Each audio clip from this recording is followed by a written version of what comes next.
Hey everybody, it's Lavender Town, and today I'm going to be taking cute cartoon characters from kids shows and turning them scary, kind of like they were designed for a horror movie.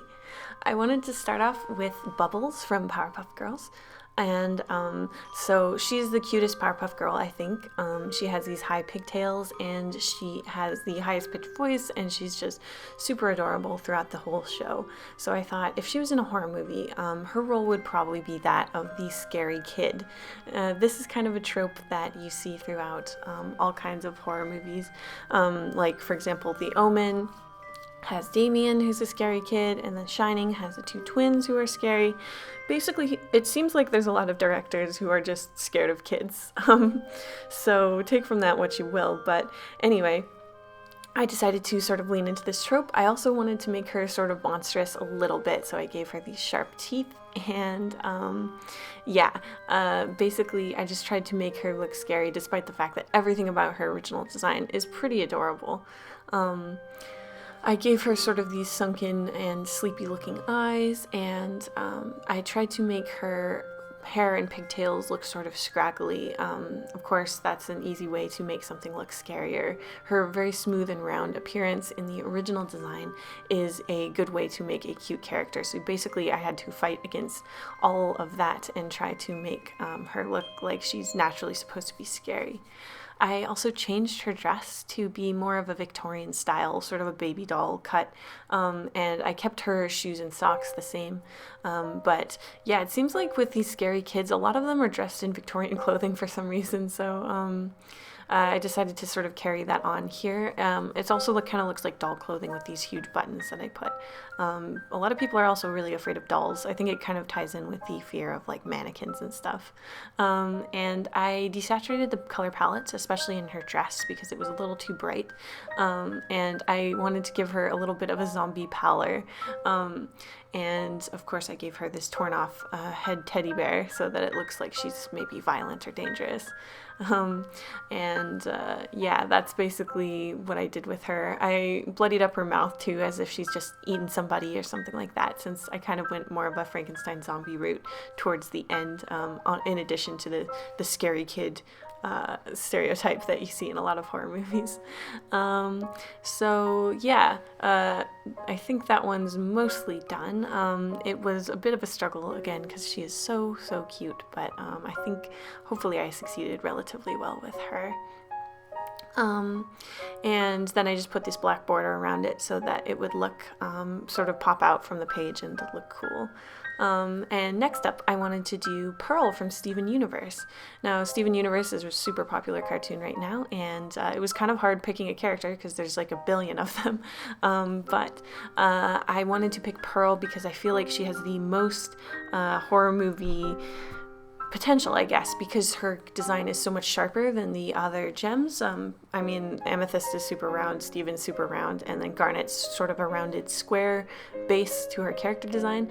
Also, Pearl, especially in her original design, which isn't shown here, but in her original design is based on a ballerina.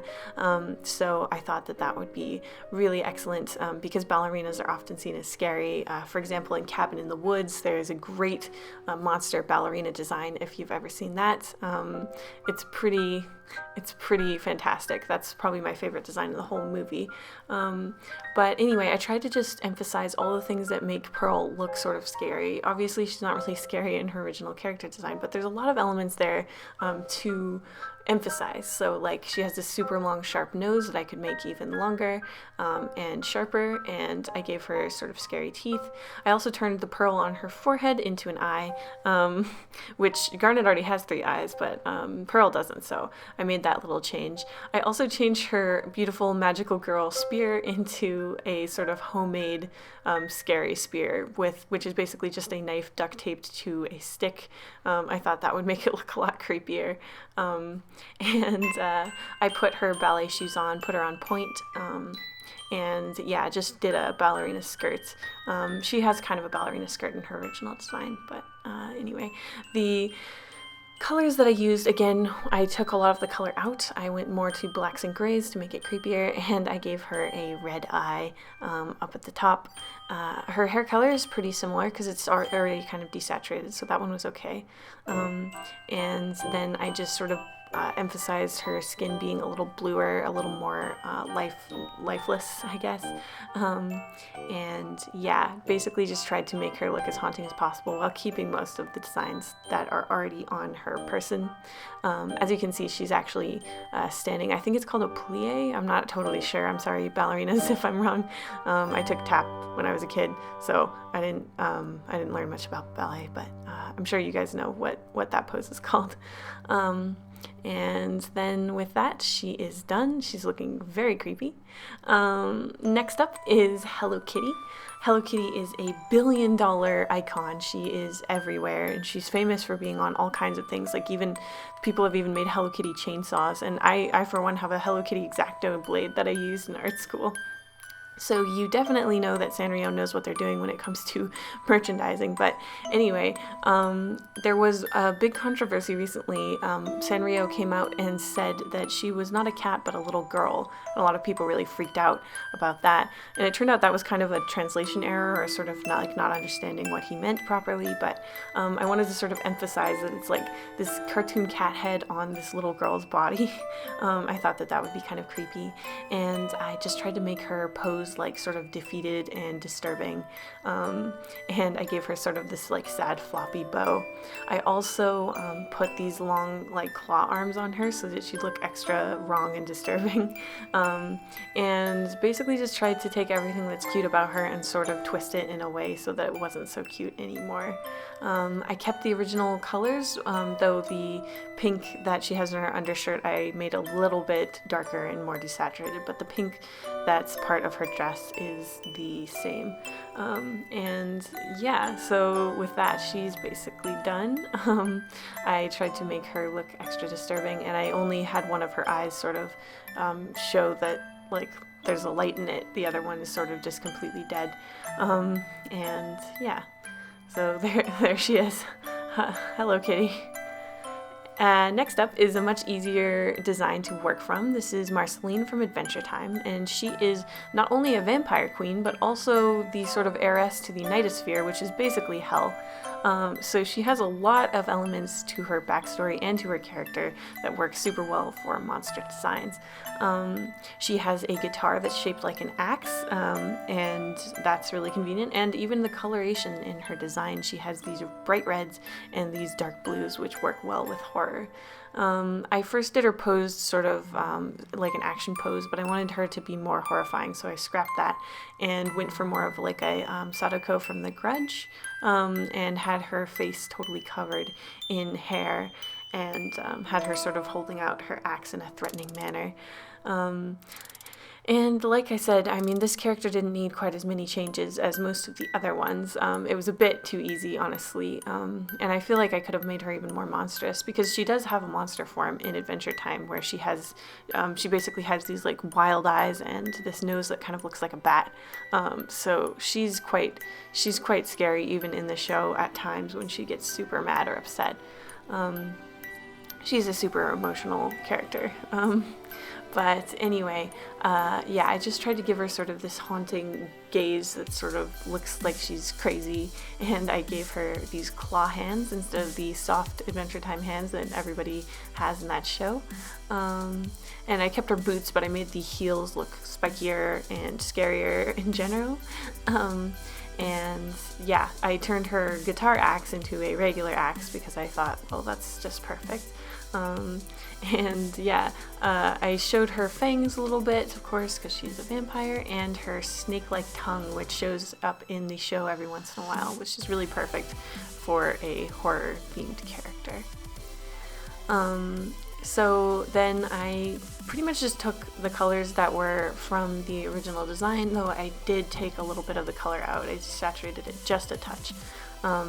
And I blackened up her claw hands so that they'd look extra menacing, and basically just used reds everywhere else. So yeah, there's Marceline, the vampire queen, looking a little more demonic than usual. I really like this character, so I hope I did a good job. Though, like I said, I feel like I could probably have made a few more alterations just to make her a little bit more monstrous, because this is pretty much just how she looks in the show with a scary facial expression. Last but not least is Pikachu. So Pikachu is of course a Pokemon, which is short for pocket monster. So I decided to go extra monstrous for this last one and really go all out with making a scary Pikachu. Now this is extra hard because Pikachu is so adorable and has so many round sweet elements on its face, but I just tried to twist that up and make that extra scary. I took the black eyes that Pikachu has and sort of put them all over like a spider, and then also gave sort of three mouths, so it would sort of look like some kind of Pikachu that's like been tested on or something and somehow morphed into this monster in some sort of secret lab or something. There's lots of points in Pokemon that have sort of myths and stuff about being creepy, and of course Lavender Town is a very famous part of the Pokemon lore that's super creepy, so I had to do Pikachu for this last one. You can see I got the mandala effect 100% with this Pikachu again. Even though I have a reference picture, I'm still showing that the dark part is at the top of the tail instead of the base. I'm not sure why that is, but I always get tricked by that. Anyway, I changed the colors again to be more desaturated. Basically, it looks like sort of a sickly kind of Pikachu. It's almost like how Mimikyu sort of looks like a messed up, deflated Pikachu. But I wanted to go a little bit more horrifying than that because I think everyone can agree that Mimikyu is very cute and not very scary. Yeah, with that, Pikachu is basically done, looking pretty disturbing. This is the one I'm the most happy with of myself, but anyway, I hope you guys enjoyed this video. I enjoyed making it. I made a video that's sort of the inverse of this, where I tried to make horror characters cute, so if you'd like to see that, it'll show up in the end card in just a second, and you'll be able to click on that. It also might be in recommended videos, but I'm not sure. Anyway, yeah, I hope you guys had a good Halloween and a good October. I love October, so I'm sad to see it go, but I had a super great Halloween, and I will see you guys very soon. Thank you to my patrons, including Blep, Code, Ellie Quiznak, Miss Misu, Christy Stewart, Paynamel, Elizabeth Albin, Calpompon, Sergeant Pendulum, Lovely, Lachlan MD, Mystic, Vilka, Enzo Jobert, Yaboy ST, Adrian Delport, JJ, Laura Buter, Riley James, Superpixel, Angela Taylor, Hallman Kearney, blah blah blah blah, Addie Visual, and @Live Likes to Draw. If you would like to become a patron, there's a link on the end card. Thank you guys so much for your support, and I'll see you next week.